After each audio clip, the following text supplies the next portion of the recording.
FM. It's 19 hours 20 in Ghana, right across the Eastern Caribbean. You're listening to us here on Kaieteur Radio. We will begin shortly with tonight's edition of the Lall Show. So, around this time, we'll take this short moment that we will be with you to tell your friend and family to join us here on 99.1 and 99.5 FM.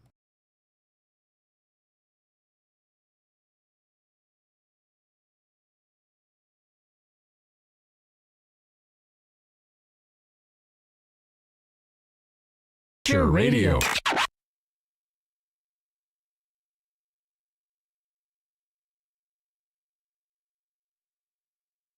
Listen what the PPP, PNC, and the AFC doing to Guyana. Any Guyanese working in the gold, diamond, and timber fields and bring up 1 ounce of gold or cut down one single tree, they are required by law. They have to pay their fair share of taxes on every ounce of gold or every piece of lumber.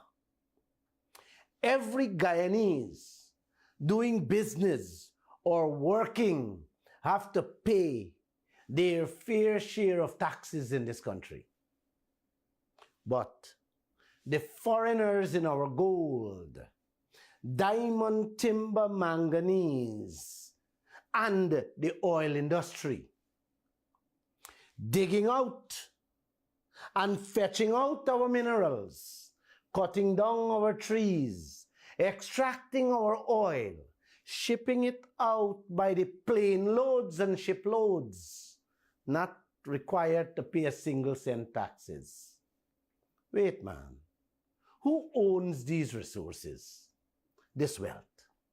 The foreigners or we, the Guyanese people? Please, I am begging all of you to speak up. Say something. Do something. Time is of the essence here right now, guys. With today's new technology, they will empty our country of all our wealth before cockcrow to wake you up tomorrow morning. Guys, what the PNC, the PPP, and the AFC is allowing to happen in this country with our God-given wealth is not thievery. It's worse than that. I don't have words to explain what's going on in this land. Half of our school children going to school with empty lunch kits. Half of the population is skipping meals when the day comes just to make ends meet. Pensioners, the old people can't live a week with what they're getting as pension. The police, the army, the teachers, the nurses, and all the public servants crying out daily about the meager salaries they're taking home, can't even pay the light, phone, and water bills, much less pay rent and buy food. In this fastest growing economy, in this fastest growing economy of the world, a country called Guyana. My God, Father, wherever you are, please help Guyana and the Guyanese people. We need you now more than ever. This is a message from Lall. Please share it.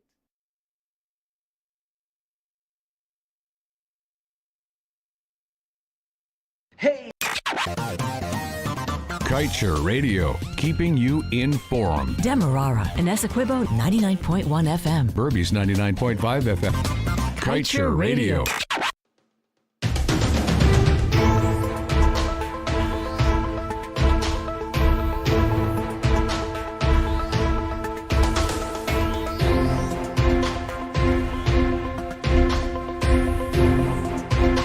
Hi there to you. Thank you for joining us. Like we mentioned, we were to start a little bit late, so I hope you have used that time to encourage your friends and family to join us here as we tell it as it is every Monday, Wednesday, and Friday at 19 hours 20.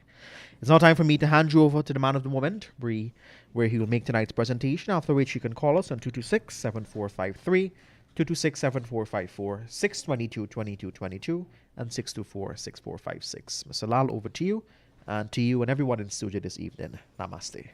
Namaste, Joshua. Namaste, guys. Joshua, you didn't tell the people I nearly didn't have clothes to come sit on this radio. Yes. Danny, I want to take off your shirt and wear it tonight. Oh, apologize. All right. Namaste, guys. Tonight, I want to show you how the royalties we're getting from the oil people can be changed. People are beginning to wake up. They're beginning to see, smell, and even taste how these leaders are deceiving and destroying their prosperity, their livelihoods, and their future. I am so happy. I am so happy, Ray. Yesterday, I met and spoke with about 150 people at Pomona, a village on the Essequibo coast, and it was so unbelievable. The love, admiration, and appreciation for the work I'm doing. Yes, Danny, I felt the love. I was so happy that these messages, the exposure we are doing here at the Kaieteur News and the Kaieteur Radio, are getting through to the masses and, most importantly, to the ordinary folks across this land. Guys, when I hear every village on the Essequibo coast have a Glen Lall, talking the talk and walking the walk. Bernard, man, spreading the message. I couldn't be more than happy. Thanks to all the Glen Lalls out there. And thank you guys for that wonderful gesture yesterday. We are getting somewhere. Let me see how much longer the PPP and the PNC will run, will duck and hide from the people whose wealth they are managing and controlling. Let's wait and see how long more. They always believe this is a 7-day wonder. Everything happened in this country is a 7-day wonder. I want them to know, it's not even a 7-year wonder. 7 years now we find oil, which could have already made every citizen into millionaires. But yet, we have been hearing little or nothing about this vast wealth. And when we do hear something, Bernard, out of the politician's mouth, most of it is deceitful, a bunch of lies, and untruthful. Yes. The real story of our wealth, they hide under lock and key, in the bosom or under the blanket that cover them with ExxonMobil. Tonight, I want to share and explain for you guys a very important clause that my reporter found in the agreement Guyana signed with ExxonMobil, giving permission for ExxonMobil to start pumping oil. What I'm about to tell you guys here, Uncle and Auntie, is in Lisa 1, 2, 3, and 4 license in the permits that we granted to ExxonMobil. I will first read the exact wording in the agreement the license, and hear me carefully, the licensee shall provide for the payment of royalty in accordance with the act, the regulations made there under this license or such other applicable law as amended from time to time. And 2, the production agreement as amended from time to time. Am I clear, Bernard? Crystal clear. Good. Let me break that down. Let me simplify what I just said there. That clause gives us the power, gives Guyana the authority and the right to make changes how we see fit for the benefit of our people. From time to time. It means, yes, it means ExxonMobil shall pay royalties in accordance with our law and abide by any changes we make from time to time. Am I clear, Bernard? Ray? Yes. Thank you. If we amend the law, Exxon have to follow the amended law. If we say we want 25% royalty, Exxon got to pay we 25% royalty. If we change the regulations, Exxon have to comply with whatever we want. Yes. Am I clear? 100%. Danny? 100%. Thank you. Now, why would the oil company them sign on to such agreement, and when we ask them for more, them telling us bluntly no? Why? Then why did they sign on to such terms and agreements? And the bigger question we have to ask ourselves is why our leaders approving more and more projects? That's the biggest question. If ExxonMobil not budging, why are we moving and approving more and more projects one after the other with the same con game that have us in this straight jacket that we have to put up with? You have an answer to that, Bernard? I think they're getting something. The first and second mango tree, uncle, the PNC allow ExxonMobil to shaft every Guyanese. The PPP come in and Jagdev allow them to continue shafting us with the third and the fourth mango tree. Now tell me, is Jagdev going to allow ExxonMobil to further shaft us with the fifth and every other project on its way? Uncle, if the contractor not moving from his position, why are we allowing him to move to another mango tree, knowing that the shafting will continue down to our unborn children? Why? How can this ever be? Remember Patrice Lubumba? How can this ever be, uncle and auntie? Last week, I was told that the Minister of Agriculture was on the Essequibo coast. And when the people talked to him about their paddy, the paddy price, he had no answer to give them. And they promptly walk out and shut down the meeting. Hey, I love it, guys. Keep it up. Some other PPP woman was having a meeting, and she told the gathering, "Oh, y'all listening to the Lall show? He just tell a lot of lies." She doesn't want to hear what the people say about she afterwards. I think they had some respect for her, being a woman. but she picking up President Ali attitude. Oh, you're listening to the Glenn Lall. We have answered to all his questions. Yet and to this day, he can't answer the interest rate we paying on the money exam spending out there. They think the Guyanese people are still stupid and they could still shove crap.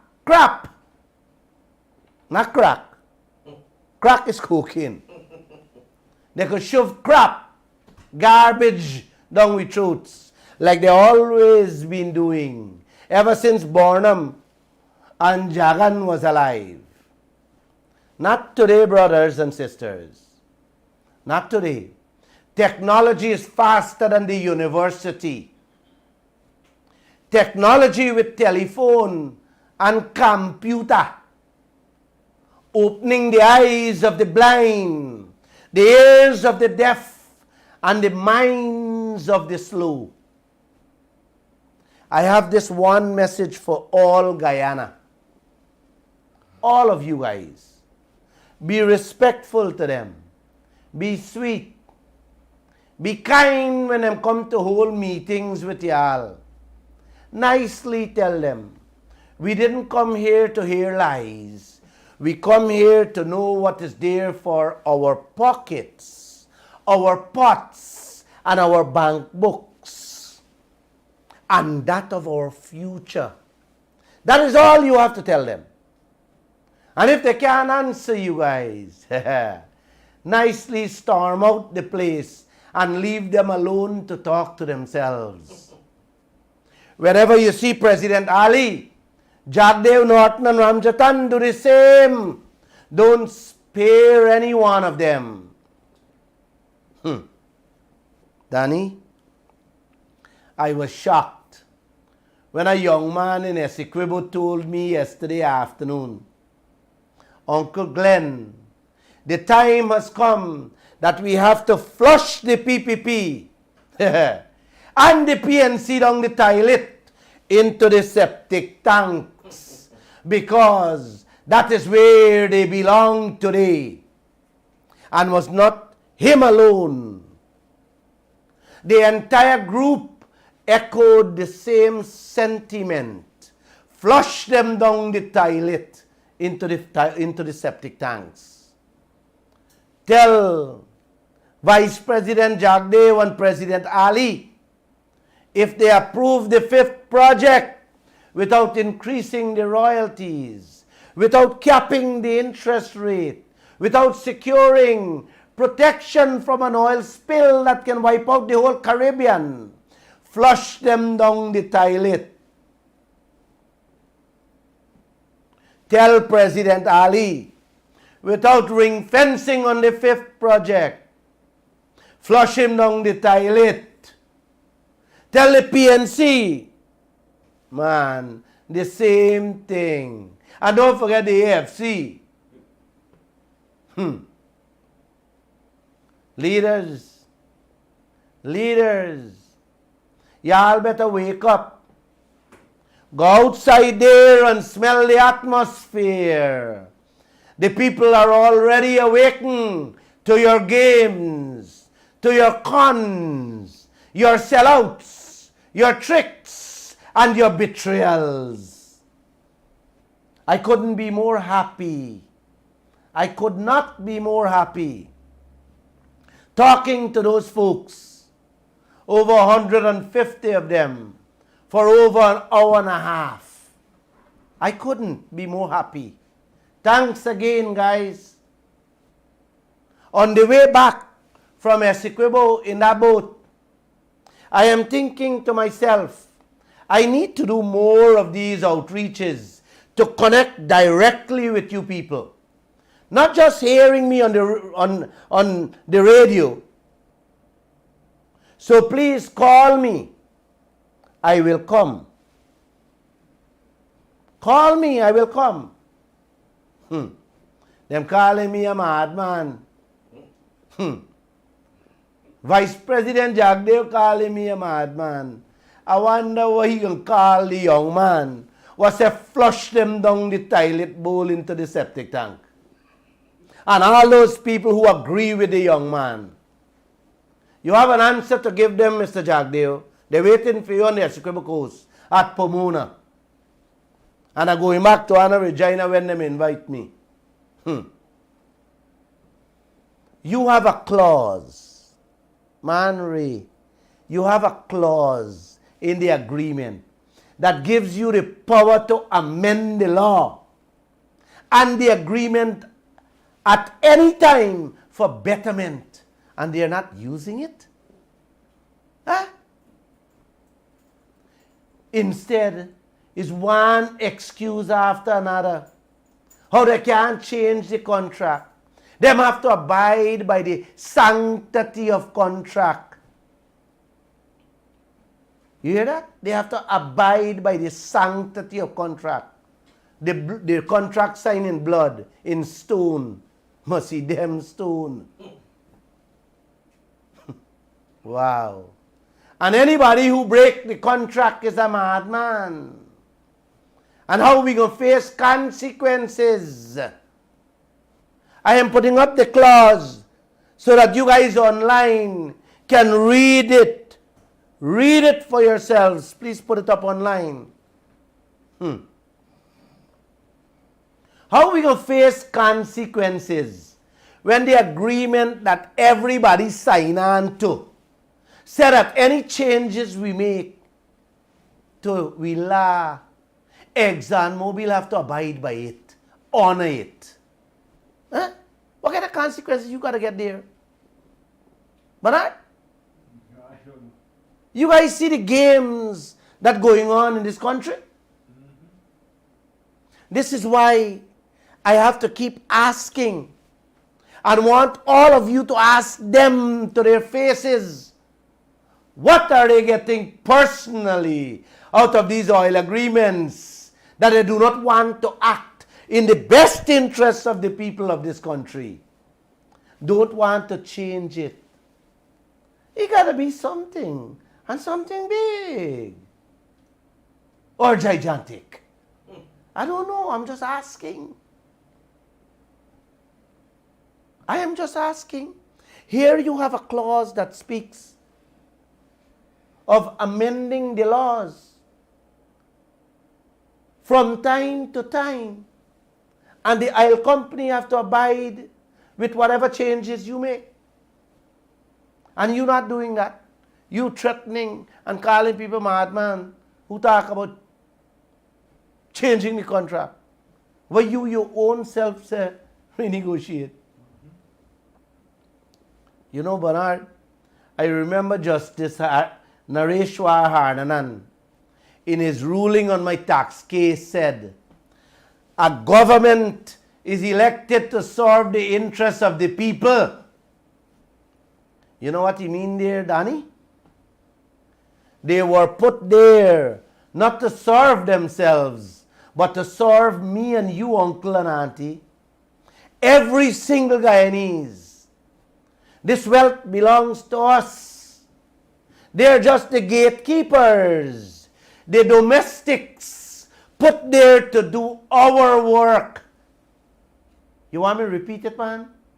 They are our gatekeepers, our domestic, our maids put there to do our work. But some of you still have this old white man mentality. When you see a government official, a minister, Jagdeo or President Ali, man, you think you see one God. No, no. No, uncle. No, auntie. You stain your finger for them to look out for your interests and to serve you. You didn't elect them to fatten the bank book at the rate or the speed in which they're doing it. No, man. Nobody did that. Huh? You didn't elect them to give away the Kaieteur and Kanji oil blocks free to people them said they don't know and cuss out the people who just asked them what happened there. You didn't do that, auntie. A matter of fact, You guys remember I had to pay Donald Ramatar, the ex-president, and his lawyers for the same Kaieteur and Kanji giveaway because the judge says, I push it a little too far. I push it too far. I pay he and his lawyer more than what Guyana, the entire country, get out of them 2 oil blocks. How you like that, man? Danny? I pay Ramatar and he lawyers more than what the entire Guyana get from the Kaieteur and Kanji oil blocks. And it's not only them 2 oil blocks alone, you know.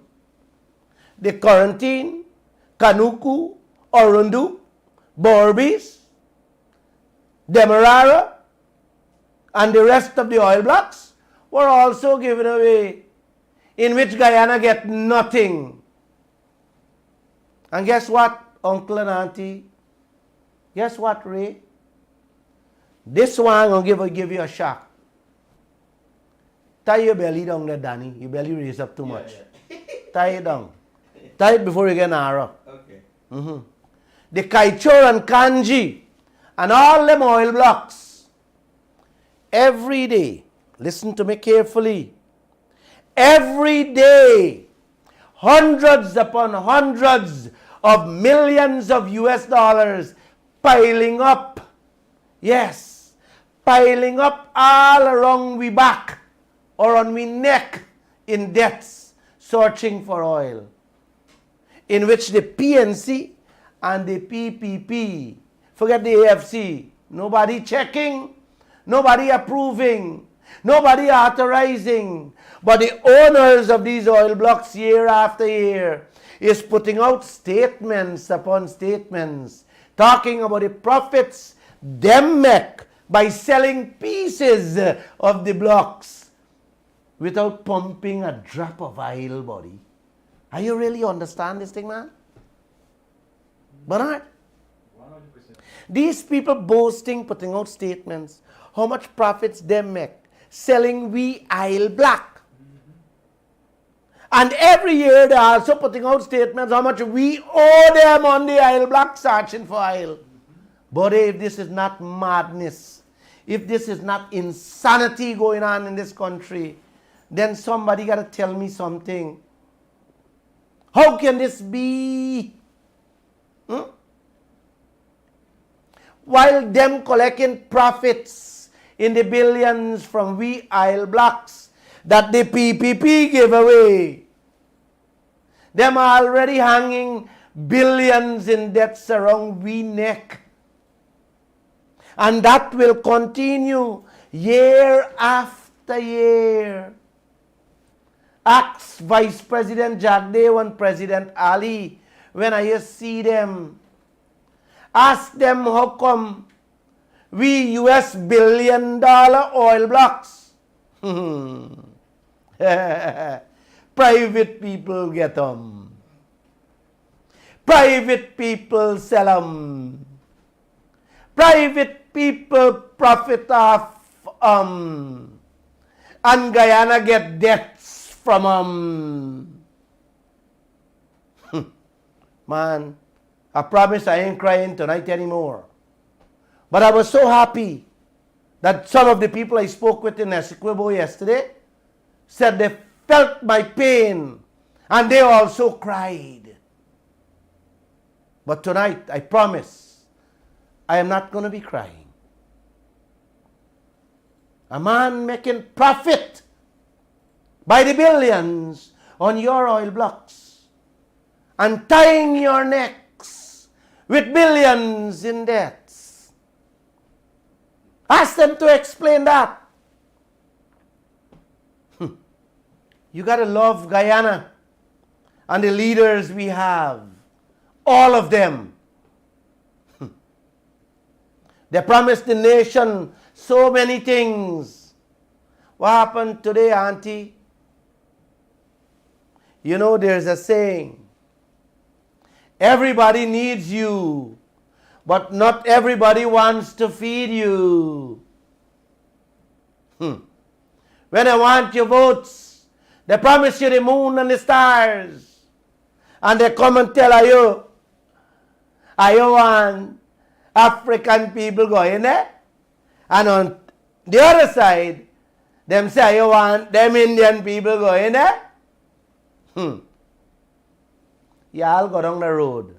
It's not Indian and African I wanted to use. But they tell me I can't use the right language. But you know what I'm talking about. They say, oh, you want them to go in? Oh, you want them this go in? What a Guyana, brother. What a Guyana. The white people got you right. Right where they want you. Y'all continue think. Talk and see race. And don't see. Y'all already losing. All the gold, the diamond, the bauxite, the timber, now the race oil. Or the oil race. Don't think about your pockets and your empty pots. The whole of Africa and Asia staring at you in your faces. Them drinking stinking water with no electricity. While the foreigners drinking purified water. Imported from Switzerland. From the mountain tops into the lakes. With the African nations' money, them wealth. That's how the white folks living, eating, whining, dining, and drinking.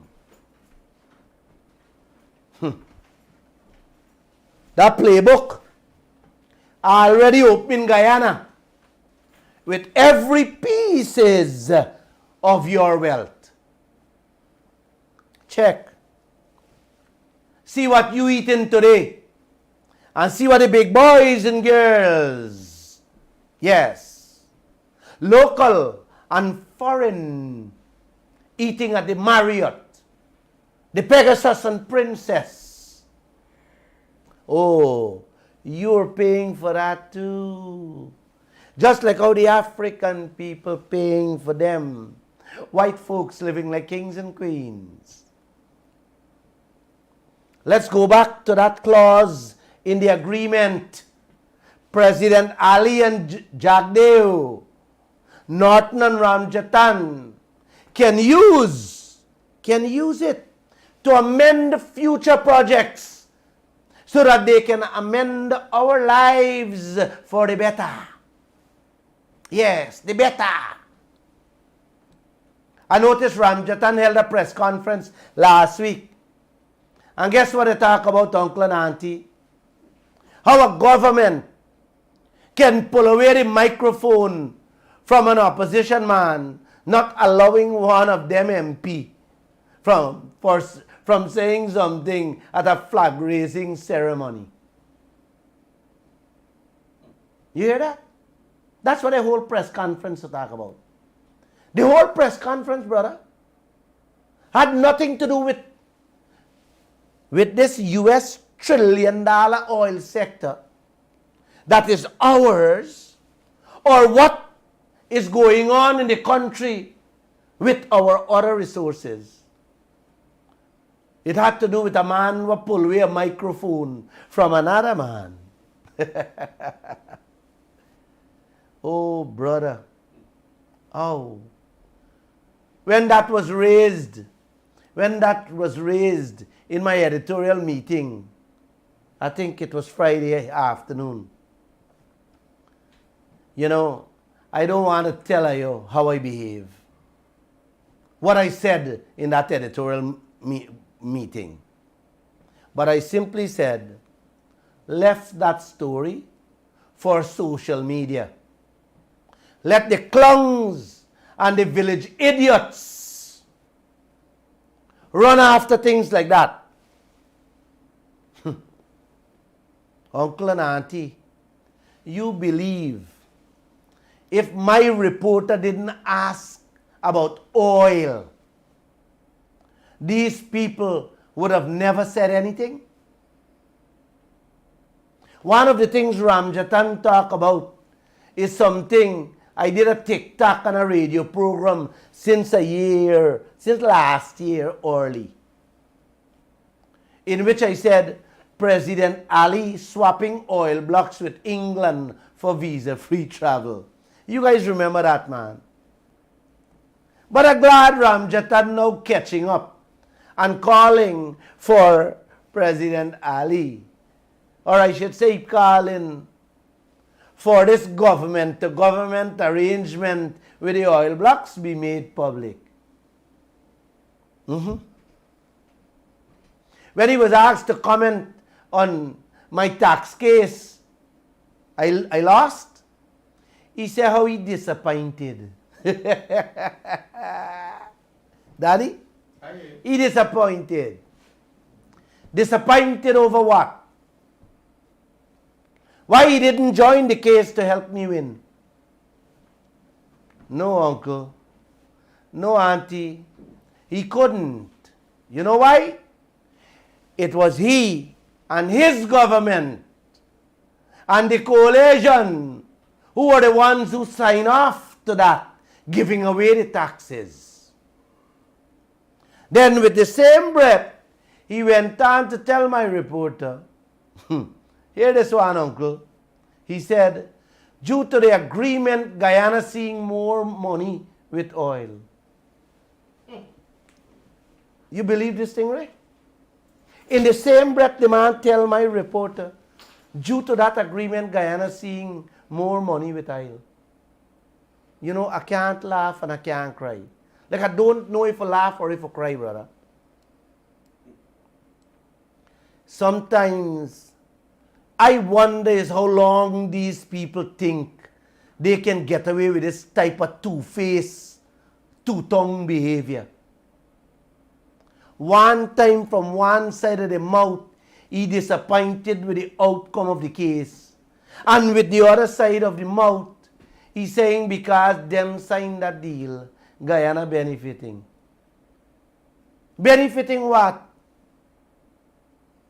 When the taxes alone, uncle, that he gave away is more than what Guyana receiving in total each year. And now he demanding that the PPP government change it. How you like that one, man? How you like this, brother? Huh? Sometimes I have so much difficulty separating the opposition from the government because all two sides singing the same tune. Just the other day, when Christopher Ram asked him about the 2% royalty, I don't have to play him back. He tell the attorney at law, you want more? Then I go form my own political party.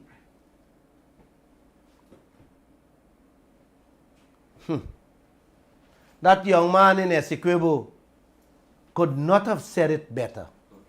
Flush them down the toilet bowl into the septic tank. This is a double game. Both the PPP and the PNC have been playing with the Africans and Indians. Yes, the Amerindians in this country from day one. Every day you listen to them. Oh, you did this and did that. You have to correct this and correct that. While you pot on fire, boiling the stinking water that you are paying for. Did I leave out tree race? Sorry about the tree race. I get mixed up and confused sometimes because I don't see them anymore. That's why I only speak about Indians, Africans, and Amerindians. I don't see many. I'm seeing Spanish and Brazilians. You know? Sorry about that, guys, just in case some of you listening to me. And I know some of you listen. I really didn't mean to offend you people. I know Guyana has 6 races, but I think more coming in, you have more now.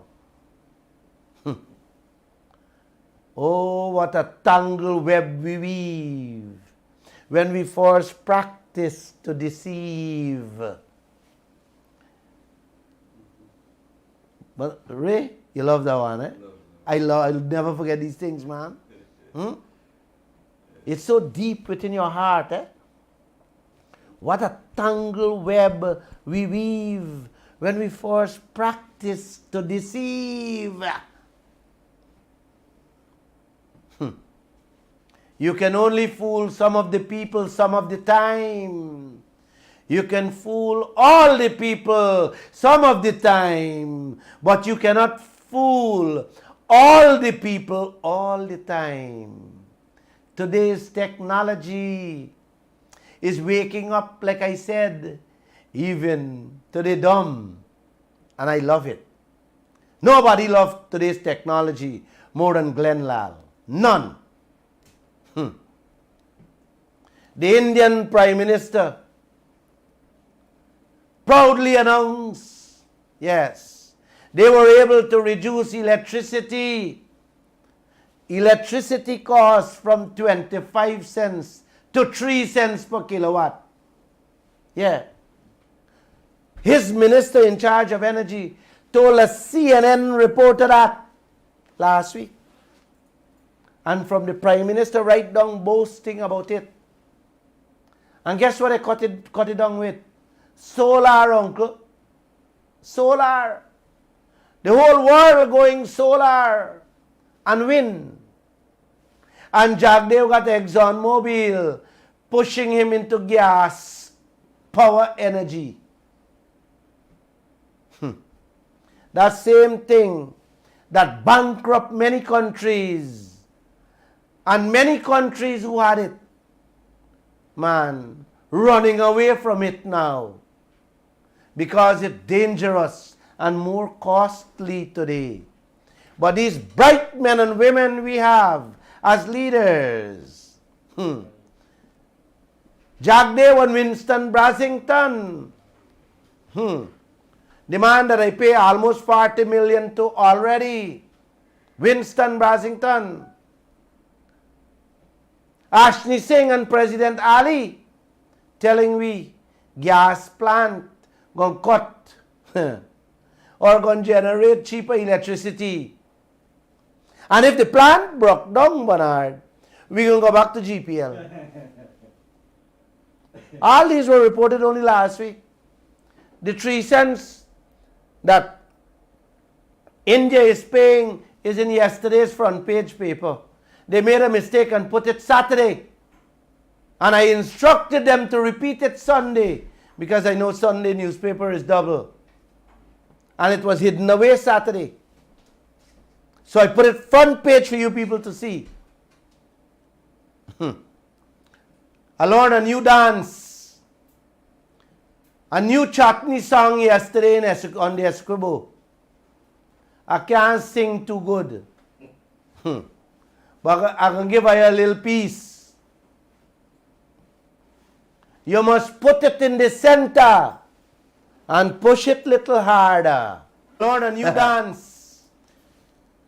And if you see the action yesterday on the Escribo, and if you see the action, man, it's a lovely time we had there. Auntie and uncle, you got to invite me back. I'm coming back. But make sure y'all got a song for me again. Put it in the center and push it little harder. Man, Joshua, play the song for them, man. Play a little piece for them, man. She said put it in the center and push it little harder. She said put it in the center and push it little harder. She said put it in the center and push it little harder. I went over to help out Minerva. Every job she gave me the same order. She said put it in the center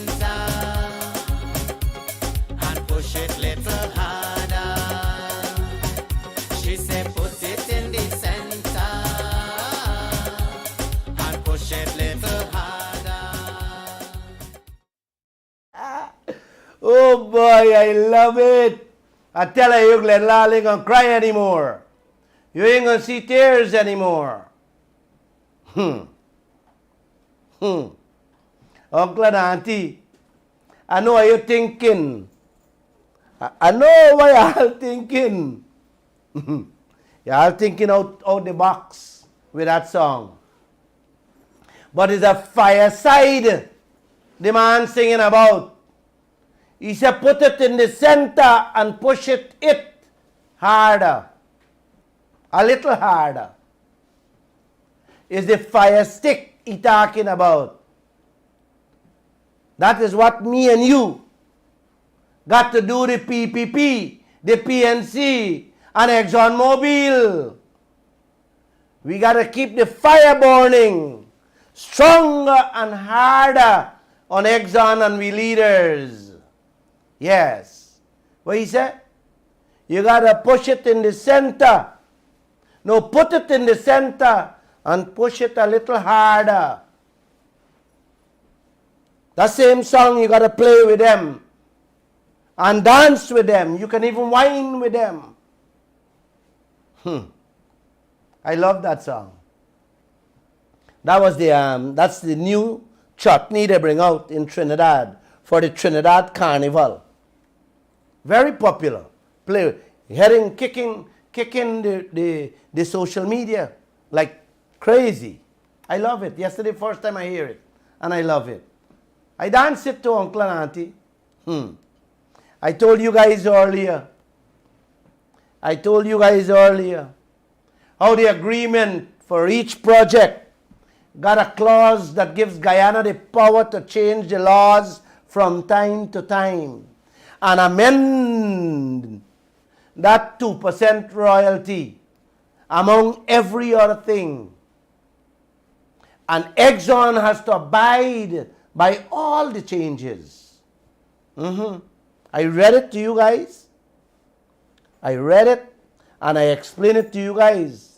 If you ask for more royalty, Exxon got to give us. If you want full insurance, ring fencing, taxes, or any other thing you want for the projects, the upcoming projects, you got to get it. Well, hear this one. Hear this one. And listen to me carefully. That's one side of the story. There's a big but. That stabilization clause, what Jagdev and President Ali, along with ExxonMobil, using to say they can't do anything? Wow. Let me first explain the stabilization clause, what it means. Uncle, stabilization clause simply means Exxon put in writing a protection for itself which tie up Guyana so badly that we are helpless. We are like an invalid. We are sitting in a wheelchair in a prison cell. Yes, that's how bad they have us. The protection that they give themselves says that after Trotman signed that deal in 2016, we cannot ask for any changes without ExxonMobil agreeing to it in writing. And that any changes involving money, yes, money, must not come out of Exxon pocket. That's what they say. If you ask for any change, the money mustn't come out from Exxon pocket. How do you like that? That's what they bind me to. Now, listen to me carefully. If that is the argument Exxon and President Ali and Jagdev holding on to with those 4 projects already issued, let them dance with that. Listen to me carefully. If that is what they're holding on to, let them dance with that. Why are we approving any other project without demanding anything further? Let me hear you. Why? If our leaders using that clause not to act,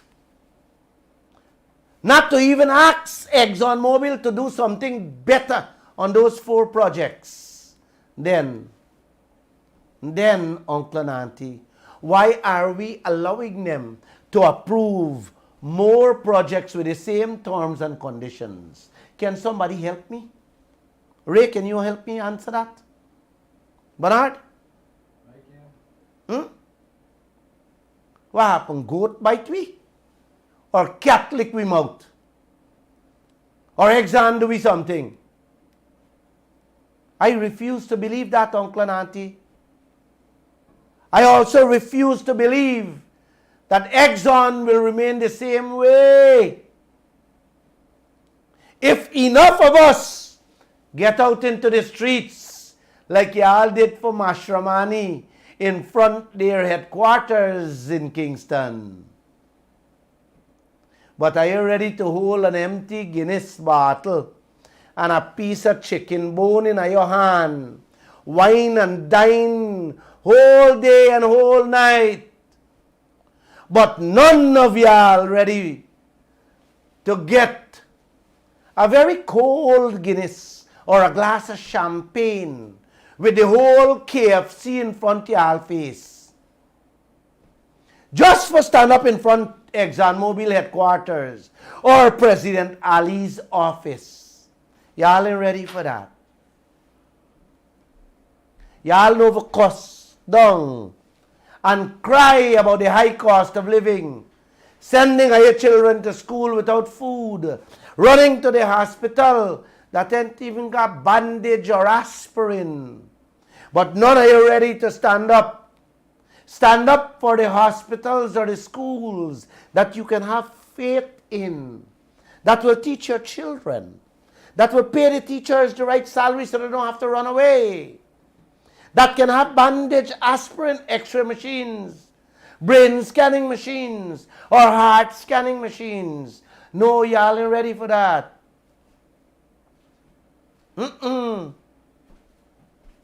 How can this be? How can this be? Why are they putting in clause to give you hope that there can be changes, only for here Routledge tell I bluntly no more royalties? And these bourgeois leaders telling you, yeah, I'll go and chase away investment if I ask for more. And how there will be serious consequences if you ask for more. Tell me if this thing makes sense, uncle. Tell me. President Ali in opposition say, we holding the wrong end of the stick. Jagdale said the PNC chugged in there and sold out our patrimony. And they both, or I should say both, all 2 of them, many times, yes, promise to review and renegotiate that crime of a contract we're sitting with. Today, they're more in love with the contract than Exxon is with its own self. Why they're doing this to us? That's a question I keep asking myself. Why? Why each project you installing a clause that says we can demand more changes and Exxon sign on to it and still not passing the laws or put the regulations in place so that this starving nation can lift itself out of poverty they're living in? Y'all give me some answers, man. How can this ever be?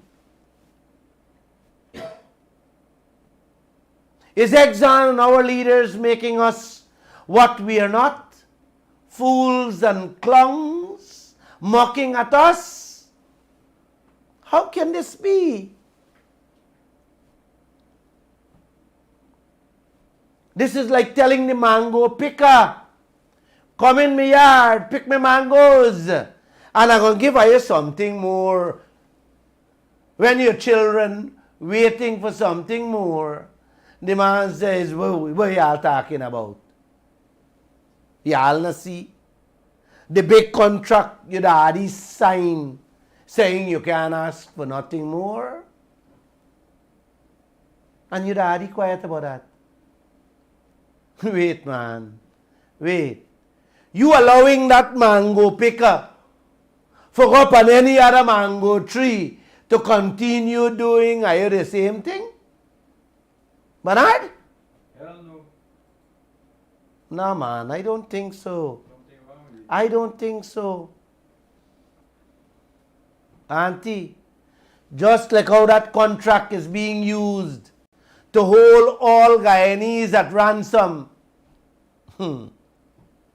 President Ali and Jagdev Norton and Ramjatan should hold back every other project they want and set talk to us before you even search for another drop of oil out there or step a foot in another oil field there. Am I correct, brother? Correct. Man, uncle. Look how simple I'm putting forward these things to y'all to let you all know how rich we can be. If the leaders only do what is right for us. At present, if them hadn't give away the taxes and ring fence them 4 projects, them 2 things alone, uncle, them 2 things alone, if they didn't give away taxes and ring fence them 4 projects, every household could have already been collecting no less than $1 million a month. Look how y'all living. Look how y'all scrambling, pinching for buy 8 bora for $400. Lil Banga Mary for $1,000. I am told $400 for a little cabbage. And a Amerindian brother came miles when he heard Glenn Lall will be at Pomona. Sat there all afternoon with us. My God, I feel so sorry for that man. He said, brother, I listen all your programs and we don't know where else to turn. He said, I beg Passage to come out here. Passage. The gentleman didn't have money to go back. I said, where is your phone? He said, no, I ain't come out with it. I ain't come out with it because I ain't want to get wet. Because he didn't have money to even buy back one phone. Look the roads that you're driving on. Look at the water you guys drinking. The blackouts. Nothing they can't fix. Everything they turn or they touch turn to caca.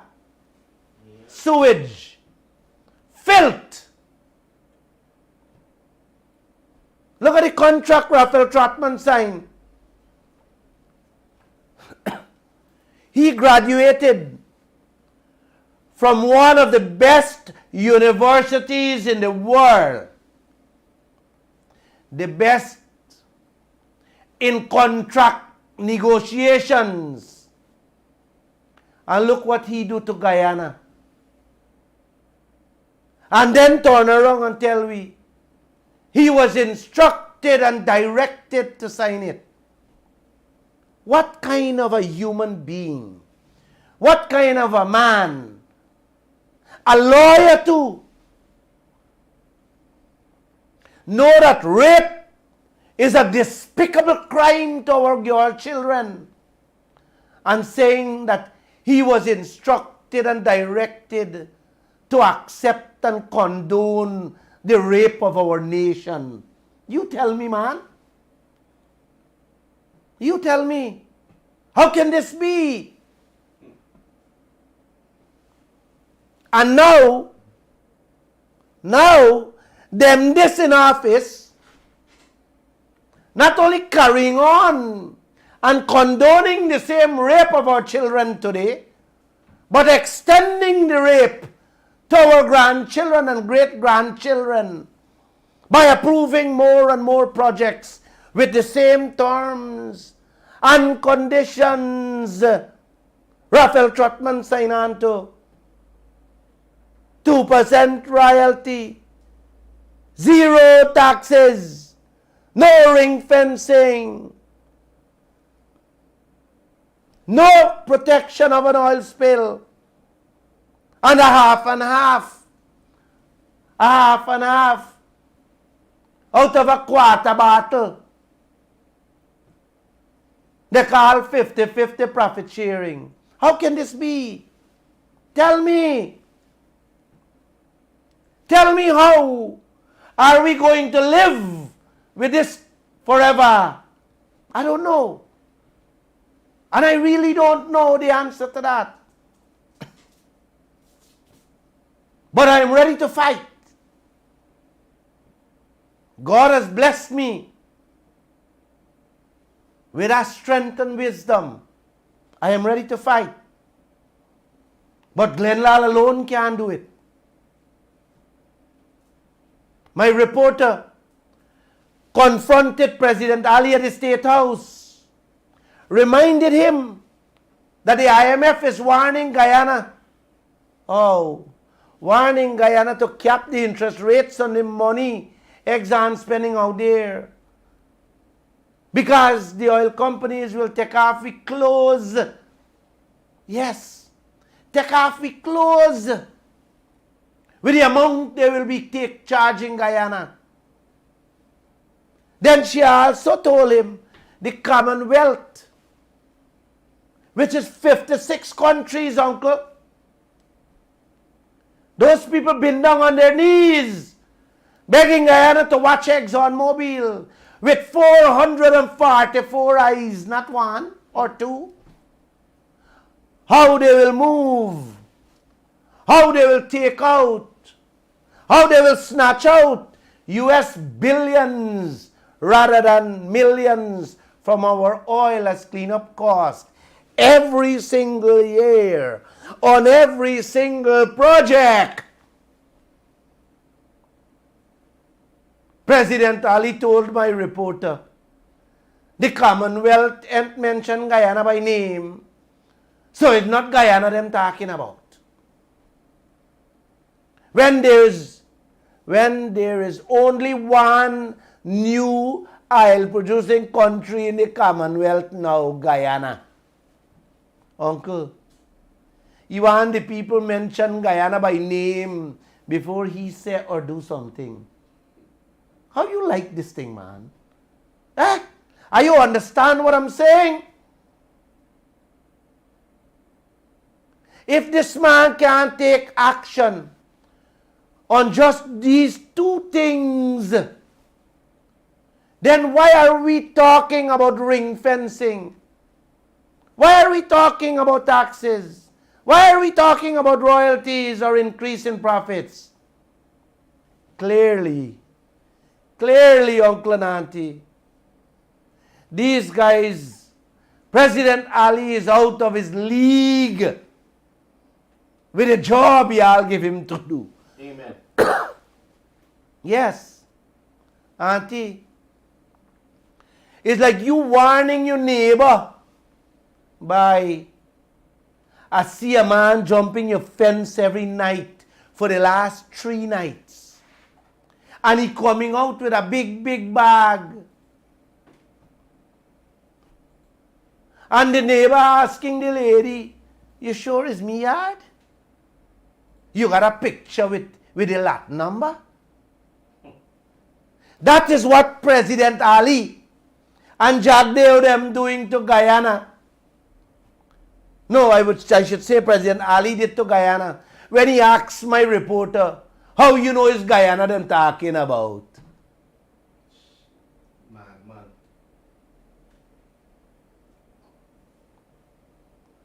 You know, sometimes, don't think I'm going to cry tonight, you know. No. You know what, Bernard?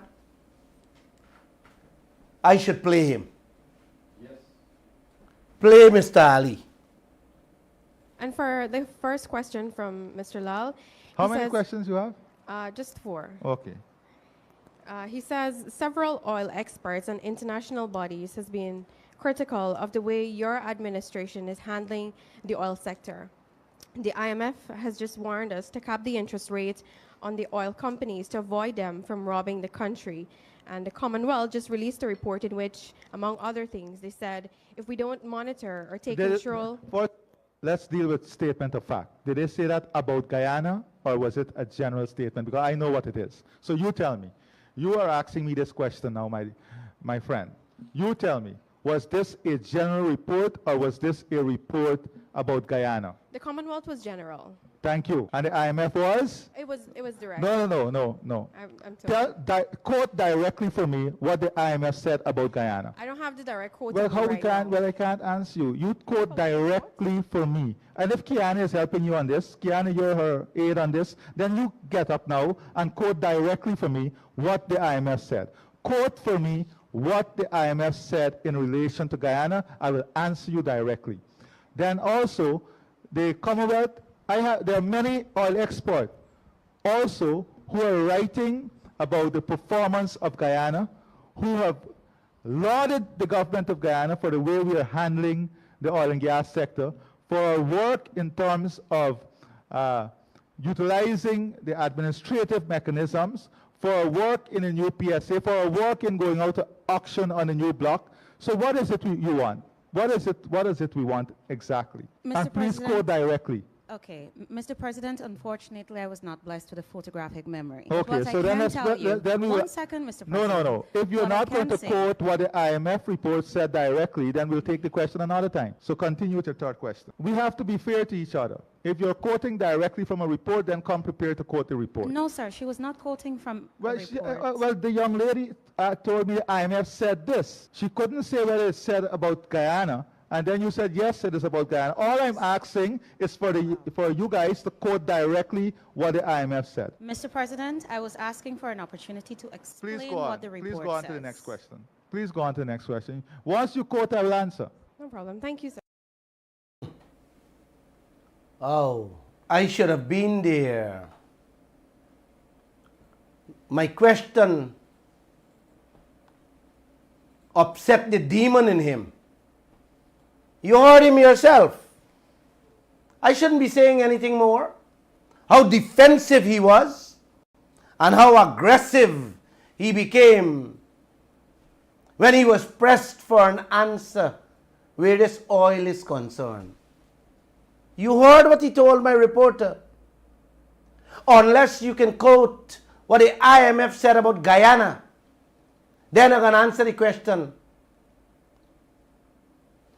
Two of the most important organizations of this world, Uncle and Auntie, the International Monetary Fund, the people who have to bail you out, I should say the banking institution, who have to bail you out when you get robbed and left your citizens hungry, begging oil nations to cap interest rate on the oil companies them.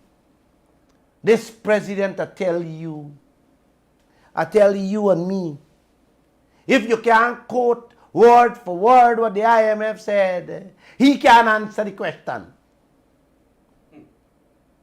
Man, you believe these things while you're here? Huh? Somebody begging you to cap the interest rate.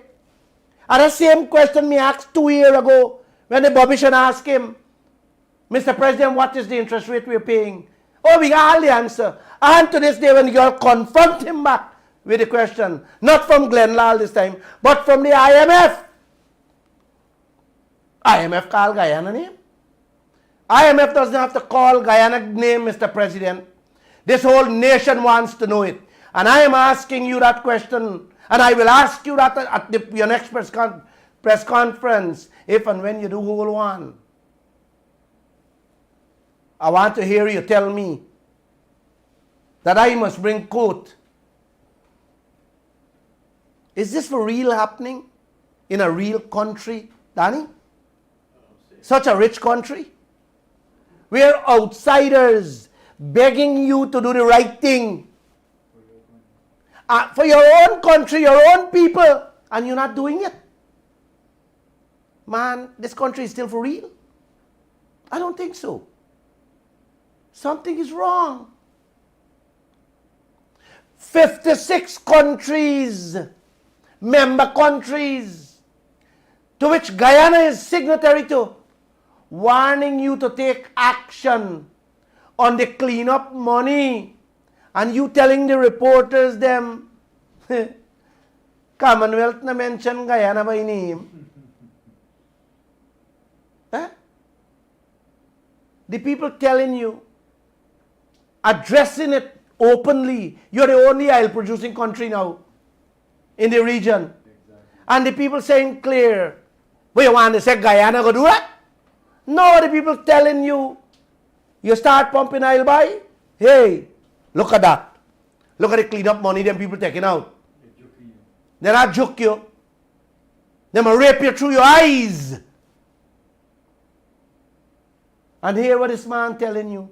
You got to quote him, and then you got to name him. Well, I will be asking you, Mr. President, those same questions. And then you say you're going to answer them. Well, we want the answer. Uncle and Auntie, Barra Jagdev is no different. In fact, he's worse than President Ali. When you're talking about making the contracts public, like you interfere with something too special to him. Like you're exposing some secret that he don't want nobody to know. Me don't want to go back to them contract. I asked him about ring fencing at his last press conference. Yeah. Listen to what he said about ring fencing. This is before. Play him. Listen to what he said. Take off. They sold us out to the foreigners. The oil companies, every time there is a find out there, our people should be sad because nothing comes our way. We are going to renegotiate those contracts because that's not what we had in mind. When we were in the early days, we were coaxing the people to go along. They came into office, 3 billion barrels of proven reserves, and then gave up a zero royalty, no taxes, no ring fencing. Hear him? He said that when he was in the opposition. You heard him loud and clear.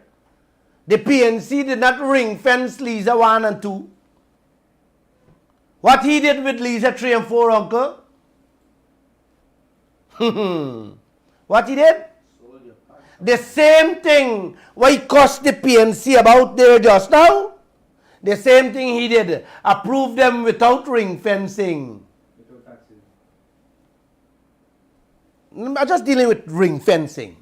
He did the exact thing what the PNC did. We cost PNC down about. What he was so upset and passionate about. He did the same thing with Lisa 3 and 4. I want you to listen again what he said on my radio program when I asked him about that same ring fencing and if he would make it a priority. Play it for me, please. What about ring fencing, sir? Yes, there would have been. Would you have made that a priority if you were there negotiating the 2016 Ring fencing would have been adjusted, but I said to what extent I can't say tonight, but That is one of the things that would have been adjusted. This is a man who just cussed down the PNC. Went and do the same thing with 3 and 4. You hear me? Come on my radio program. And when I shoot the question to him, I said, if you were there with Trotman, what would you have done with ring fencing? You hear me saying? He can't know tonight. He never no answer tonight. It will be adjusted. Man, uncle and auntie, are you going to wake up faster than this? Are you really have to wake up faster than this in this country? How can we trust their words and actions? I don't know. I want you guys to listen to his tone of voice. And I wish some of you could have seen this video that I'm about to play with his actions when I asked him the same question again at his last press conference. Play it again for them, man. Project you're moving to approve. Fifth, right, oil project, yes. Will Guyana see any further benefits?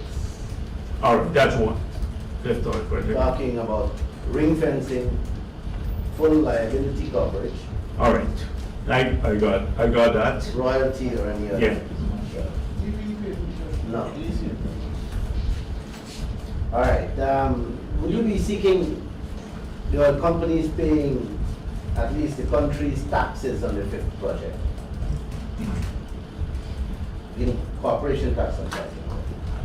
Okay, all right. All right. Here's the same question Okay. you're asking me. All right. Yeah. No, I want to be very Oh, clear. okay.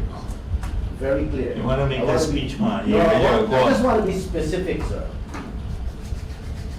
I'm talking about fencing, full liability coverage, and corporation tax. You know what you're asking me? Well, I go into a place, I order a plucked chicken, and the person said, and then I ask the man, "Are you gonna pull out the feather by the tail, and also the other things?" The plucked chicken is that we made it clear publicly that projects under the Starbrook block, that they will enjoy the same terms as were there in the 2016 agreement. That's it. The 5th project is done under the Starbrook block. That is the plucked chicken. No, sir. Yes, that's a plucked chicken. You're going to ask me. I'm you're talking, you're going to approve a 5th project. under the Starbrook block, in the Starbrook block. In the Starbrook block. That's the 5th project. Okay. In the Starbrook block. So that's you asking me about the feather now, by the tail and the feather by the foot. Is that the answer? Right, yes. That's the answer. I told you, you may not agree with it. You don't agree with it. Not that you may not, you don't agree with it. Okay. But you have the answer there. You have the answer there. The 2016 contract that the coalition signed, you hear it? You hear it there? You have the answer there. He's not changing anything the PNC signed on to. The man said it clearly there. You see, this is why you got to keep playing these things so people understand what's going on. He's not changing it. Although he can. He is not changing the zero taxes he talk about. He's not safeguarding Guyana from an oil spill. He's not capping the interest rates the IMF talked about. He's not controlling the billions that is coming out as cleanup costs every year. And got the nerve to tell me, Glenn Lall, that I will not agree with him, but that's it. He's telling every Guyanese to accept this. Continue living like dogs. And every one of y'all barking like dogs on each other. Not coming out into the streets to fight like lions for what belongs to you. You guys hearing him? Are you hearing these people? Are you hearing these sellouts? For what? For how much? Oh my. I tell you, I ain't crying. Although I feel like crying for you people. Bernard, how do you explain this? That man sat there. I have been asking this question. Ring fencing, ring fencing, ring fencing. That man himself, when he was in the opposition, cussed down about ring fencing. Cussed down the coalition about selling out the patrimony of this country, brother, with a contract. He cussed down zero royalty, cussed down no protection, cussed down no tax, man. Today, the man is saying clearly, all of you got to hell. It will remain the same way. Oh, Father, you really got to come quick. You really got to come quick to this nation and help these people. And you got to do a lot of prayers and a lot of foot movements and mouth movements. Only your feet and your mouth can put them chopsticks in a place. And now you got to wake up. And now you got to smell the coffee. But you know, Ray and Bernard, Danny, I am still hoping with the fifth and other projects, we get ring fencing, taxes, and every other thing I talked about here just now. Let me end by telling all Guyanese, I love you guys to death. Had Barra Jagdeo and President Ali ring fence Lisa 3 and 4, every household could have been collecting no less than $1 million every month now, because we already pay off for Lisa 1 and we are almost at the end of paying out for Lisa 2. So we should have already been getting $1 million a month with a full share of half of every barrel of oil that comes up there every second. Not half of a quarter barrel that left debts, but half of a full barrel with no debts attached. Now the fifth project is sitting at his desk, and the sixth is around the corner at office of the president. Let us wait and see if they will stand up for you and me with what God Almighty blessed us with. With that, I say God bless all of you and good night. Bernard, this man cussed down and abused down the coalition for signing that contract, brother. Now every opportunity presents itself in his face to change it. And now talking to us, telling us it's a plucked chicken feather. Huh? I wonder, again I'm asking, what are they collecting personally that they are so bent not changing anything in the Stabrook block? I'm just asking. Isn't that a fair question, Uncle and Auntie? And I will keep on asking that question. Never feel I will stop. And that's a question I want all of you to push in the face when I come wrong, y'all. Please. I am begging of you. Man, please, uncle. Wow. Listen, forget about you. Let's forget about us now. Man, you can't stand up for your children's future? Yeah? Exactly. No, man, you're better than that. You're better than that. I felt that spirit in Essequibo.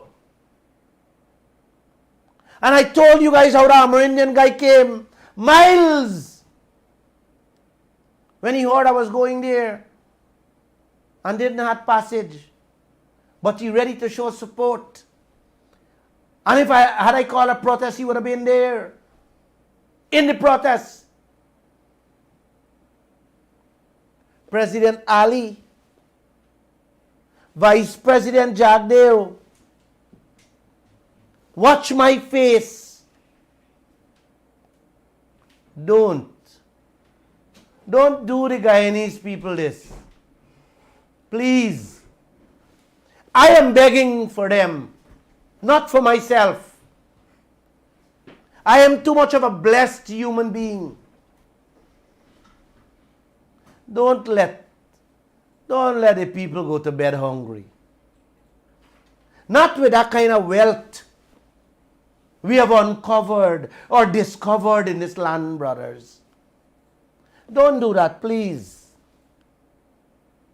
I am also begging of your mother and of your father, husbands and wives, brothers and sisters.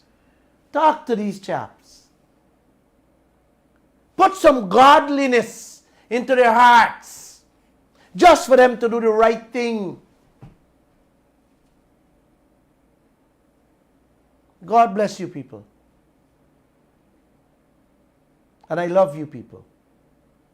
Have a great night.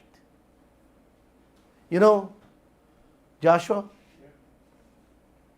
I looked at a tape today about England.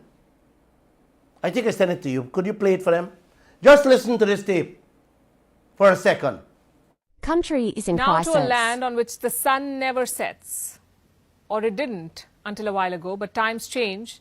At its zenith, the UK was a colonial beast. Today it finds itself in dire straits.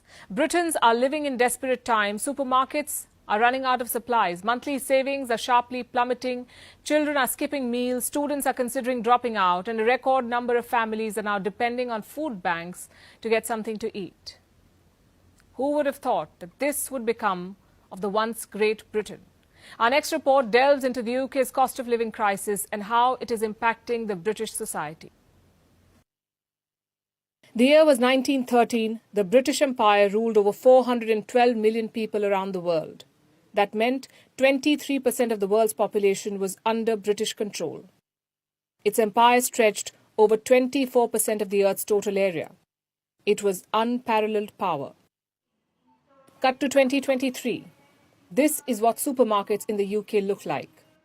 Shelves wear a deserted look. Fruits and vegetables are being rationed. Most of the country's supermarket chains, the likes of Tesco, Asda and Morrisons, have resorted to unprecedented rationing. Customers can now buy just 3 units of tomatoes, peppers and cucumbers. The sale of lettuce, broccoli, cauliflower and other vegetables has been curbed too. The government blames bad weather in Europe and Africa for this. This is the time of the year when the UK imports more than 90% of its tomatoes and peppers. But the crisis is unique to the UK. And Europeans are making it a point to remind Britons about that. On social media, European Union citizens pointed out that vegetable supplies in their countries had not been disrupted due to bad weather. The cost of living crisis is taking a big toll on the people of Britain. A record number of them are now dependent on food banks. What are food banks? mostly voluntary and charity-driven organizations that give free food to underprivileged people. Almost 90% of British food banks have reported a steep rise in demand over the past 3 months. If demand rises further, they'll have to turn people away. Pensioners and families with babies have been hit particularly hard. Students are being forced to skip meals to save money. Reports say almost 62% students are spending less on food and essentials. Students are eating 2 meals a day and working part-time jobs to make ends meet. Many of them are reaching out to their families for financial help, others even considering dropping out of their courses. On the brighter side, inflation is slowly easing, but food inflation still stands at 16.3%. British households could see a fall of over 4% in their disposable incomes this year, the largest drop since records began in 1956. And the impact is already visible. According to a study by Aldermore Bank, the average Briton is saving half the amount of money they did compared to last year. A third of British savers say their financial situation is not sustainable and that they haven't saved anything over the last year. Britons have reduced shopping for non-essential goods, they're socializing less, and they've cut down on using their cars.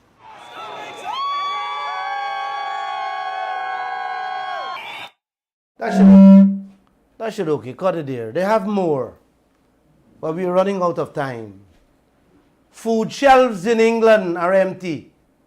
People are now depending on food banks for food. You know what's a food bank, Uncle? Food bank is like food for the poor in Guyana. A place that collects donation of food items, clothes, and so on. And persons who are without goes there for help. That's why England turned to. Apart from England, other countries in Europe are also in the same boat. President Ali? No, man. No, Mr. Jagdev. No, Mr. Norton. This cannot happen to us here in Guyana. Not with the wealth we have. The resources God has blessed us with. No.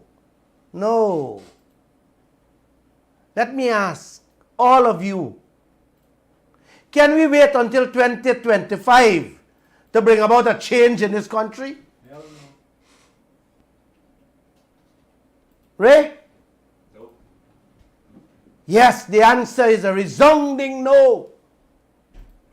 With what Jagdev is saying and going on with. Binding these projects. Uncle and Auntie, we will never come out. Changes have to begin. And changes have to begin from tonight, not tomorrow. Think about what I'm saying. You know, I want to tell you guys this. God really got to bless David Granger for releasing the oil contract. Hadn't he released this contract so that we can see the deal what Trotman signed and what can and cannot change?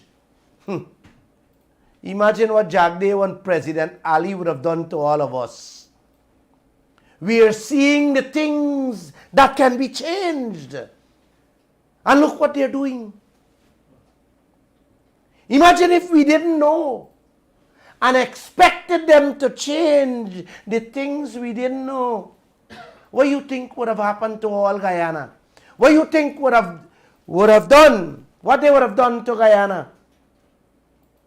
The same thing they're doing with the gold, diamond, and bauxite contracts.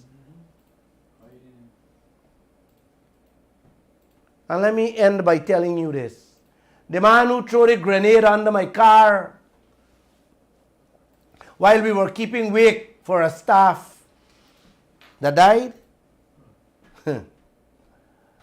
run away to Suriname, escape punishment. Yesterday he was gunned down, sitting in a car. Karma is a witch that haunts you wherever you go for doing evil. I hope some of our politicians get karma right here for what they're doing to all of us. May God bless you guys. Have a great end of the night. We have any phone calls? I'm going to take out. Wow, Right. this is a long program. Yes. And I really thought it was going to be short. All right. 226-7453, 622-2222, Bernard, 624-6456. we can take one call or two calls. Yes. Bernard, you want to say anything? Like, you know, these leaders, they think they're gonna keep on doing this thing and get away with it forever.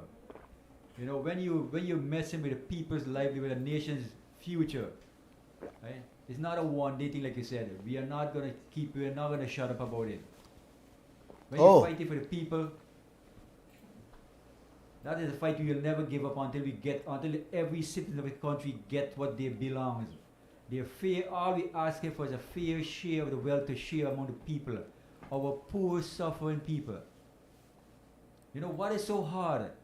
Executives, they come in this country, they live like kings. They stay at the Marriott hotels, they stay at the top hotel, eat the fancy foods that our oil pays for it. Why can't our poor people, our poor farmers, our poor fishermen, our poor citizens get just a little bit of fair share of what belongs to them? We're non-whites. Remember that. Right? Remember Massa. Well, if they want to go back to colonialism, we the people will not stand by. This is 2023. This is not 1923 or 1823. The people of this country is behaving like that. They have been behaving like that. They were schooled, they were nurtured, they were cultivated in that style to behave like that. When you see the white folks and you see people with suit and tie, oh, you bow down to them. Yes, sir. Yes, massa. Yes, papa. Well, that's what they are. Right, but two heroes in this country, Chetty Jagan and Forrest Burnham, they kicked the white man out. And I'm not saying kick them out, but when they're here, they have to come under our terms. Give us a fair share, or then we kick you out. We not say kick them out, but give us a fair deal. Desmond Hoyt would have never allowed this. Trust me. Trust me. I'm not going to question that. He gave an Almighty to come in here with 5% for the country, so I wouldn't agree with that. 5% is not much different than 2%, so I wouldn't really agree with that, Glenn. All right. I know Burnham wouldn't. Burnham told them 60-40, and he was right. Bernard. And I'm sure Chetty Jagan supported him. Chetty Jagan gave him critical support. 60% should be a minimum. Bernard, I don't want to argue with you, but when Omai first came here back in the days, and let me repeat it, back in the days, the goal operation was of such. They were going slowly. You could not be doing what can be done today with today's modern technology. You were going slow. That is true. That's true. And all right? that time the gold price was low. So we right? cannot, and the gold price was nothing. Very low. Today the gold price, them days gold price I think was less than $100. Today gold price is almost $2,000. Good. Right? So back in the days, you make decisions, yes. Caller, good evening and welcome. Yes, sir. Now, we had these people back in the day. Could you please lower the volume of your radio, please? In the 60s, right? It's time we are disgusted of them. It's time a new party come and clean up this place. Whether it's PNC or PPP or the coalition, whether who come or who go, it's the same to me living in boss. It's time we get a new party. Gotta flush them down, man. Gotta flush them down. Huh? You gotta flush them. These people, I gotta find people and remove these parasites. These people are parasites. They've filled their pockets, right? And that's what they're doing all the time. And we are sitting in poverty, boss, right? We have to get rid of them, sir. That's all I gotta say, right? Thank you. They are parasites. They are parasites with no shame.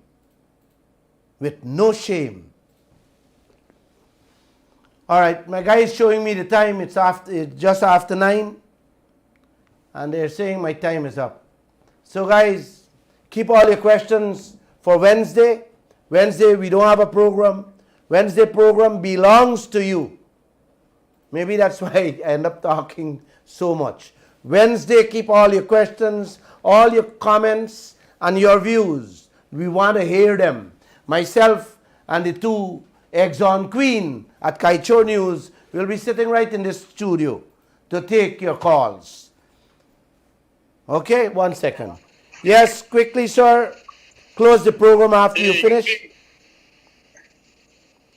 Yeah, Brother Glenn. Good evening. I'm the last of the caller? Yes, and you will close the program. Okay. Namaste, man. Namaste. I'm enjoying the program. Yeah, it is time to get a new party now, man. It's been long having these two people doing nothing for the interests of the Guyanese people. No. You got to start saying it's time we get rid of these parasites. It's time to flush them down, man. Yes, thank you. Yeah, you were there yesterday. Right? Yeah, brother, man. Right. Good. Thank you. Yes.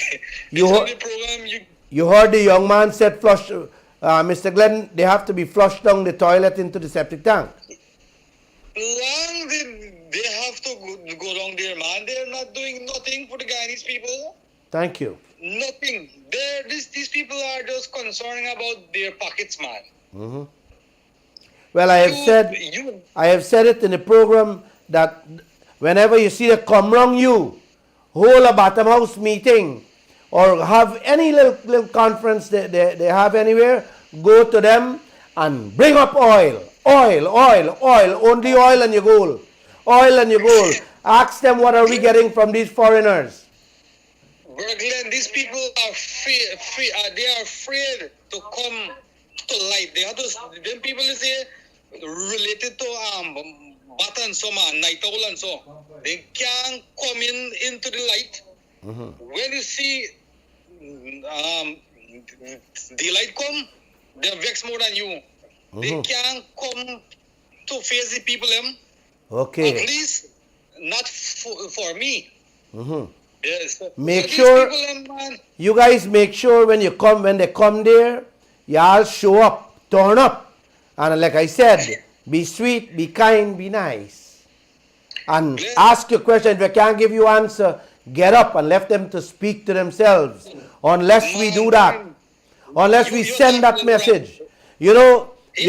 1 second. On the 20th of March, a gentleman named Julius Malema, heading a party in South Africa, he's calling for a countrywide shutdown in South Africa. The man said only the police and the emergency services will be allowed on the streets. Man, I love that man. Because that is exactly, where South Africa is today, is where these two political parties is taking Guyana. With that, I would like you to close the program. Yeah, Brother Glenn. I enjoy the program. I would like all the listener to this program to pay a keen interest to what is taking place in our current situation in this country. Right? And I will say no more. I'd like to say good night. God bless you. Namaste. Thank you. Thank you, guys. Thank you. It was a pleasure talking to you people.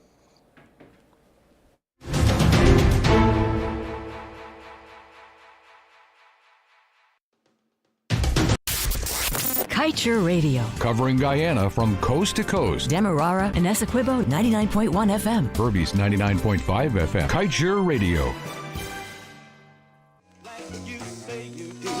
A friend of mine, Jackie Wilson, might say, believe